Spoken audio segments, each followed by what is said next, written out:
Hello students, अब हम करेंगे class 10 exercise 3.1 question number 1।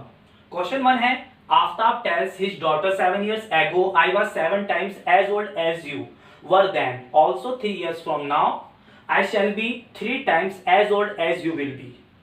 Question बोल रहा है, आफ्ताब अपनी डॉटर से कहता है कि 7 साल पहले मैं आपकी एज का, जितनी आपकी एज थी 7 साल पहले, मैं उसका 7 गुना था। तो हमारे पास कुछ एक्सप्रेशन दे रखे हैं, इससे हमें क्या करना है, इससे एल्जेब्रिक इसका एक एक्सप्रेशन बनाना है और एक ग्राफिकली हम इसे दिखाना है कि ये ग्राफ में भी कैसे होगा। इसके लिए हम सबसे पहले क्या करेंगे, हम ये देख सकते हैं कि हमारा जो चैप्टर है वो 2 वेरिएबल्स पर है, तो जो भी 2 जने दे रखे हैं हम उनको x और y से डिनोट कर सकते हैं, क्योंकि 2 वेरिएबल्स हम ले सकते हैं। ओके, तो हम क्या करते हैं, यहाँ पर एक आफ्ताब है, उनकी डॉटर है, तो आफ्ताब की एज को हम, क्योंकि एज के ऊपर ये सारा सम है, तो आफ्ताब की एज को हम x मान लेते हैं और उनकी जो डॉटर है उनकी एज को हम y मान लेते हैं। Okay, let the age of Aftab is equal to x years। Okay, and the age of daughter या his daughter y years। हमने दोनों की एज को x years और y years लेट कर लिया है। उसके बाद हमें क्या करना है, जो कंडीशन बोली थी उस कंडीशन के बेस पर हमें इक्वेशन बनानी है। हम क्या करेंगे, सबसे पहले हम लिखेंगे यहां पर अकॉर्डिंग टू क्वेश्चन। उसके बाद हम क्या करेंगे, जो हमें 2 हमने लेट करे हैं उनको यहाँ पे हम लिख देंगे, दोनों की जो एज है x और y उनको यहाँ पर हम लिख देते हैं। फिर हम पढ़ते हैं कि 7 years ago 7 साल पहले, तो हर कोई इंसान 7 साल पहले 7 साल छोटा होगा, तो इसमें से भी और इसमें से भी, इन दोनों की एज में से हम 7 years माइनस कर देंगे, क्योंकि 7 years पहले की बात हुई है। तो 7 years जितनी एज है उनकी, अभी ये प्रेजेंट एज है, तो ये एज क्या होगी, 7 साल पहले क्या हो जाएगी, 7 साल छोटी होगी। उसके बाद 7 years ago I was 7 times as old as you were then। Aftab बोल रहे हैं कि जितने तुम 7 साल पहले थी, मैं आपकी एज का 7 टाइम्स था, तो मैं आपकी एज का 7 गुना था। ठीक है, हमें आपकी एज का 7 टाइम्स था, मल्टीप्लाई लगा दो या ब्रैकेट आपने लगा ही दिया है। यहां पर हमने 7 की मल्टीप्लाई डॉटर के साथ करी है, क्योंकि बोल रहा है कि आफ्ताब बोल रहा है कि जितनी तुम्हारी एज थी 7 years पहले, मैं उसका 7 गुना था, तो आपने 7 से मल्टीप्लाई कर दी। ओके, आप इससे मल्टीप्लाई नहीं कर सकते, क्योंकि ये ऑलरेडी उनसे एल्डर है, ये और बड़े हो जाएंगे, तो आप जो डॉटर है, ठीक है ना, जो एज में छोटी है, उनसे आप 7 की मल्टीप्लाई कर दें। उसके बाद हम सिंपली इसको सॉल्व करके एक इक्वेशन बना लेंगे, और उसी की तरीके से जो दूसरी कंडीशन बोल रहा है उससे भी अपनी एक इक्वेशन तैयार करेंगे। तो x minus 7 is equal to 7y, 7 7 जा 49। ओके, x 7y को यहां ले आते हैं, माइनस का 49, ये माइनस 7 है, वहां पर जाके प्लस का हो जाएगा, x minus 7y, minus plus minus minus कर देते हैं, 9 7 2 4 माइनस 40। हमारे पास जो फर्स्ट सिचुएशन थी उसके बेस पर एक जो है इक्वेशन वो रेडी हो गई है। अब हम जो दूसरी सिचुएशन है उस सिचुएशन पर हम सेकंड इक्वेशन रेडी करेंगे। सेकंड हमारी जो सिचुएशन थी, जो कंडीशन दे रखा है, उस कंडीशन के हिसाब से हम क्या करते हैं, दोबारा जैसे अभी हमने पहले किया था x और y लिखते हैं।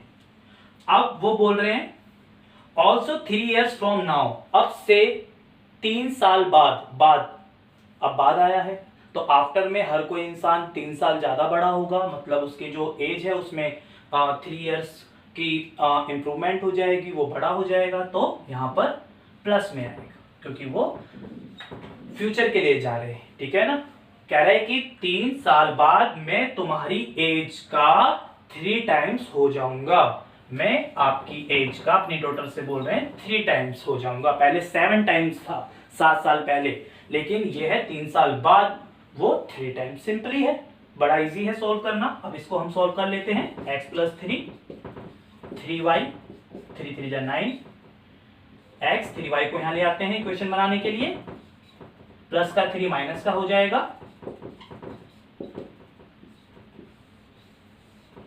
हमारे पास दूसरी इक्वेशन भी रेडी हो गई। तो ये एक एल्जेब्रिक एक्सप्रेशन हमारी तैयार हो रही है, ठीक है ना। अब हम क्या करेंगे, इसमें से वैल्यूज बनाकर, ठीक है ना, वैल्यूज फाइंड आउट कर हम उनको ग्राफ में रिप्रेजेंट करेंगे, ठीक है। तो कैसे वैल्यूज निकालनी है, आइए हम देखते हैं। अब हमारे पास जो पहली इक्वेशन आई थी उसके हम वैल्यूज निकालते हैं ग्राफ बनाने के लिए। तो हम इससे 3 वैल्यूज निकालते हैं। इसके बाद हमारे पास जो दूसरी इक्वेशन आई थी उसकी भी 3 वैल्यू निकालेंगे। ओके, तो सबसे पहले हम अपनी फर्स्ट इक्वेशन की 3 वैल्यूज फाइंड आउट करते हैं।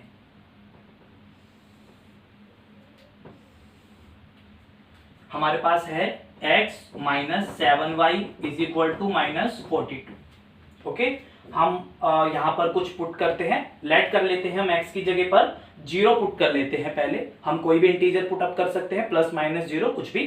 तो हम यहां पर अगर 0 पुट अप करेंगे तो क्या होगा, हमारी y की वैल्यू जो निकलेगी वो एक ऐसी वैल्यू होगी, माइनस से माइनस 7 6 42, जिससे आप ग्राफ आसानी से बना सकते हो। वैल्यूज आप कोई भी रख सकते हो, लेकिन वो आप पर डिपेंड करेगा कि आप उसकी जो ग्राफ में रिप्रेजेंटेशन है वो सही से कर पाओगे या नहीं कर पाओगे। तो हम क्या करते हैं, x की जगह पे 0 ले लेते हैं, ठीक है ना। Put x is equal to 0, तो 0 minus 7y is equal to minus 42। तो y की वैल्यू क्या निकल कर आ जाएगी, 6 निकल कर आ जाएगी। ओके, माइनस का 7 यहाँ डिवाइड में आ जाएगा, माइनस से माइनस क्रॉस हो जाएगा, 7 6 42। सेकेंड वैल्यू निकालते हैं हम, put x is equal to, दूसरी वैल्यू देखते हैं जिससे हमारी ग्राफिकल रिप्रेजेंटेशन आराम से बन जाए। हम यहाँ पे माइनस का 7 लेते हैं, कैलकुलेट कर लेते हैं। ओके, माइनस 7y माइनस 42, ये माइनस का 7 है, वहां जाके प्लस का हो जाएगा, minus 7y plus minus minus 42 में से 7 माइनस कर दो, 35 ग्रेटर नंबर का साइन, माइनस 7 उससे डिवाइड करेंगे, माइनस 7 माइनस से माइनस क्रॉस हो जाएगा, 7 5 जा 45। तो y की वैल्यू कितनी आ जाएगी, 5।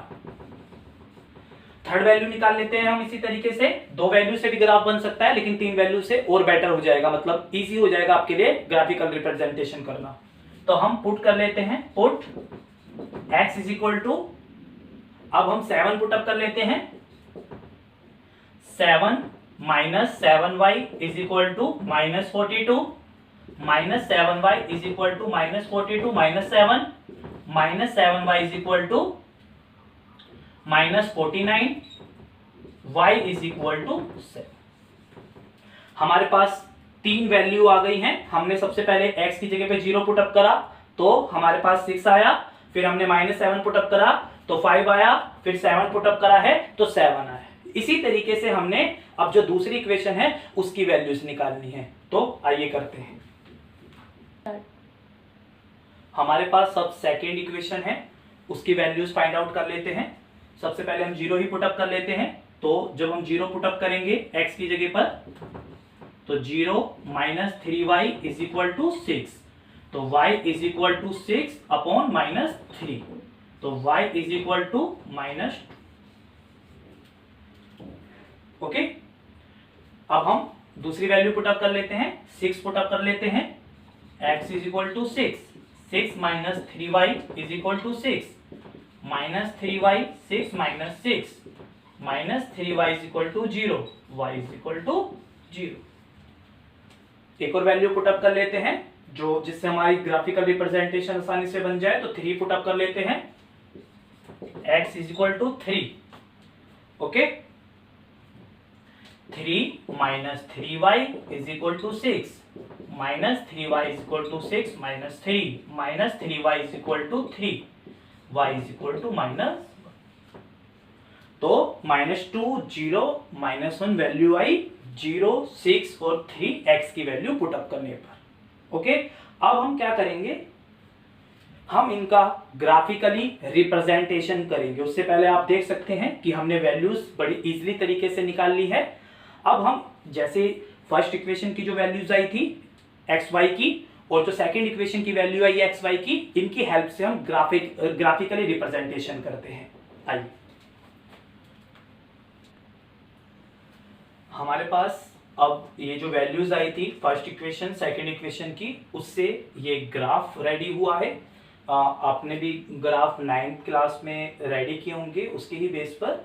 तो जैसे x की वैल्यू -7 है तो ये x हमारा रहता है, जो ये x एक्सिस, ये हमारा y एक्सिस। तो x एक्सिस में -7 कहाँ पर है, ये रहा, और y 5 लेना है तो y एक्सिस पे प्लस का 5 है, तो ये रहा। तो हमारे पास क्या हुआ, ये -7 और 5 का ये पॉइंट आ गया। 0 6 के लिए ये पॉइंट आया, 7 7, x का 7 और y का 7, ये रहा, ये पॉइंट आया। इससे हमने जो ये थी लाइन जो है इसे ज्वाइन करी। लाइन अगर हमारी स्ट्रेट आ रही है तो हमारे जो पॉइंट्स है वो सही है। अगर हमारी लाइन स्ट्रेट नहीं बनेगी तो हमारे जो वैल्यूज निकले हैं, पॉइंट्स निकले हैं, हो सकता है उसमें कुछ गलती हो गई हो कैलकुलेट करते समय। इसी तरीके से हमारे जो दूसरा ग्राफ है उसके बेस पर हमारा ये वाला जो एक्स एक्सिस पे हमें एक ग्राफ दिख रहा है वो हमारा रेडी हो रहा है। तो आप इसको कॉपी कर सकते हैं। आपको कोई भी और भी प्रॉब्लम है, क्वेरी है किसी चीज की, तो आप मुझे मैसेज बॉक्स में यूट्यूब चैनल पर या व्हाट्सएप पर मेरे से शेयर कर सकते हैं अपनी क्वेरीज को। थैंक्स।